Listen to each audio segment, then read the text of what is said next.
KwaZulu-Natal Premier Ndlovu is visiting the site of the collapsed temple in Verulam this morning. A fifth body has been recovered as rescue teams continue the search for those still trapped under the rubble.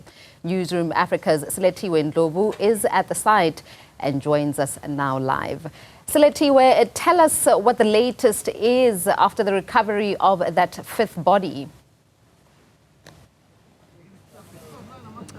Well, at this particular moment, what transpired just a few minutes ago, we know that the retrieval of the fifth body has now taken place, and we are told that the fifth body is actually the father of one of the members of the Reaction Unit South Africa. And you'll remember the Reaction Unit South Africa are one of the first responders, or were the first responders rather, when this particular incident took place. So there was a bit of tears, a lot of tears, in fact, not only coming from the Reaction Unit South Africa, but also the family members of that fifth individual that was retrieved from the rubble just a few minutes ago.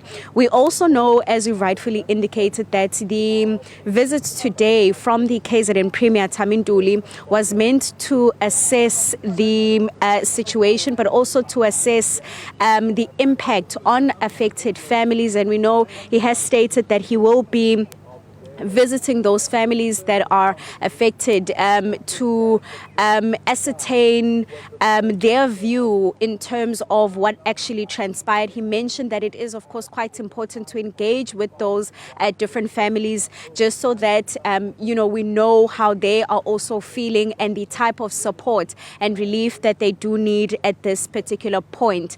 Talking about this particular point, however, what you can see now in front of you there are the search and rescue teams continuing with their operations once again. We know from the eThekwini, not the eThekwini municipality, I beg your pardon, from the KZN MEC for Kokta, Reverend Thulasizwe Buthelezi, he mentioned that the operations would be continuing until they are certain that everyone that was buried beneath the rubble has been retrieved. And we heard during that visit that was conducted by the KZN Premier Ndlovu, he stated that they are still on the second layer.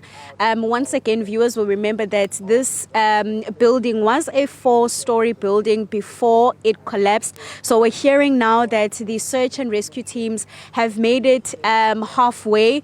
Of course, they are still facing quite a number of issues, and perhaps the biggest one being the fact that they still have to get through all that rubble that you can see. But we know, of course, that it was mentioned that there would be rescue dogs that are included in the multidisciplinary team or multidisciplinary operation that is happening. They did state that those 2 rescue dogs that would now be joining the team would be dogs that took part in the George building collapse. And of course, we were told that even in this particular situation, they would be playing a crucial role in terms of ensuring that no one is left behind. We also got clarity, Nompumelelo, in terms of the people that have now been retrieved, or the bodies that have now been retrieved from beneath the rubble. The Premier giving a bit of clarity after there were questions that were flaring in terms of the nationality of the people that were working here on this particular site. We are starting to hear more about the identities, of course, of those people. We know that, of course, one of them, it was stated he is the founder or one of the founders of the temple. You remember, it was stated that he's one of the people, this is now on Friday, it was stated that he's one of the people that is or was unfortunately buried under the rubble. Yesterday he was, however, retrieved, and we had a conversation with his sister just a few moments ago, where she gave details in terms of the last time when she spoke to him, and she mentioned that he was in good spirits and that it is a loss, of course, for their family, but again for the Lord. And we also spoke to another family that has also been affected, and this is now the member of the Reaction Unit South Africa. We spoke to that affected family, and we also heard how that family is also seeking answers at this particular point in terms of what actually transpired. We saw the son of the person that was buried in tears, of course, when he came down from the hill, when that fifth body was actually retrieved. We understand, of course, that the retrieval of that fifth body belongs to the founder, or rather, I beg your pardon, is the retrieval of the father of the member of the Reaction Unit South Africa. But perhaps lastly, let's have a listen to what the KZN Premier had to say to us when he concluded his visit.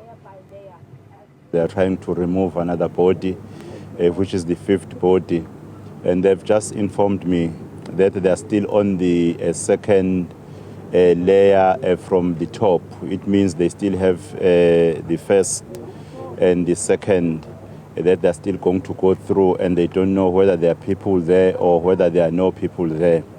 And we suspect that there may be more bodies, as they also have the same view.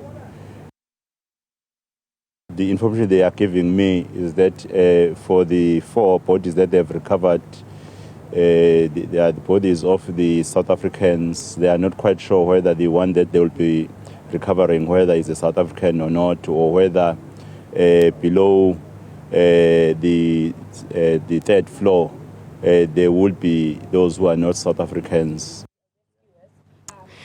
And that's how the visit was concluded, with clarity in terms of some of the identities of the people that have been retrieved. But perhaps going forward for today, there's still a bit of uncertainty, of course, in terms of whether they've now retrieved everyone that has been buried under the rubble. And we understand that that's why they are still up there continuing with their operations. The visit, however, from the Premier has now concluded, and sometime next week, then we are set to hear about that preliminary report that will be given to us by the multidisciplinary technical team that has now been established to probe this particular collapse.